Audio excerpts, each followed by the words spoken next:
A Long Way Gone: Memoirs of a Boy Soldier by Ishmael Bay. New York City, 1998. My high school friends had begun to suspect I haven't told them the full story of my life. Why did you leave Sierra Leone? Because there is a war. Did you witness some of the fighting? Everyone in the country did. You mean you saw people running around with guns and shooting each other? Yes, all the time. Cool. I smile a little. You should tell us about it sometime. Yes, sometime. Chapter 1. There were all kinds of stories told about the war that made it sound as if it was happening in a faraway and different land. It wasn't until refugees started passing through our town that we began to see that it was actually taking place in our country. Families who had walked hundreds of miles told how relatives had been killed and their houses burned. Some people felt sorry for them and offered them places to stay, but most of the refugees refused, because they said the war would eventually reach our town. The children of these families wouldn't look at us, and they jumped at the sound of chopping wood or as stones landed on the tin roofs, flung by children hunting birds with slingshots. The adults among these children from the war zones would be lost in their thoughts during conversations with the elders of my town. Apart from their fatigue and malnourishment, it was evident that they had seen something that plagued their minds, something that we would refuse to accept if they told us all of it. At times I thought that some of the stories the passerby told were exaggerated. The only wars I knew of were those I had read about in books or seen in movies, such as Rambo: First Blood, and the one in neighboring Liberia that I had heard about on the BBC News. My imagination, at 10 years old, didn't have the capacity to grasp what had taken away the happiness of the refugees. The first time that I was touched by war, I was 12. It was in January of 1993. I left home with Junior, my older brother, and our friend Taloy, both a year older than I, to go to the town of Matrujong to participate in a friend's talent show.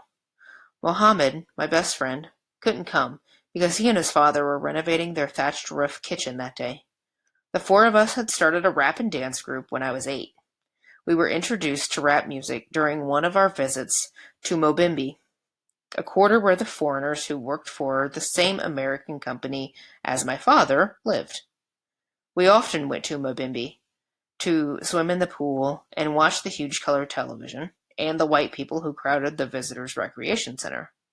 One evening, a music video that consisted of a bunch of young black fellows talking really fast came on the television. The four of us sat there mesmerized by the song, trying to understand what the black fellows were saying. At the end of the video, some letters came up on the bottom of the screen. They read, "Sugar Hill Gang, Rapper's Delight." Junior quickly wrote it down on a piece of paper. After that, we came to the quarters every other weekend to study that kind of music on television.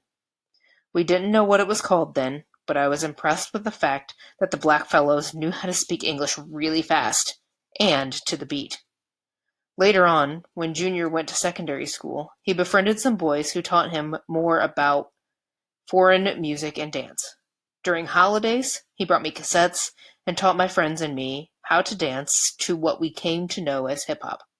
I loved the dance, and particularly enjoyed learning the lyrics, because they were poetic and it improved my vocabulary. One afternoon, Father came home while Junior, Mohammed, Taloy, and I were learning the verse of "I Know You Got Soul" by Eric B. and Rakim. He stood by the door of our clay brick and tin roof house laughing and then asked, "Can you even understand what you are saying?" He left before Junior could answer. He sat in a hammock under the shade of the mango, guava, and orange trees and tuned his radio to the BBC News.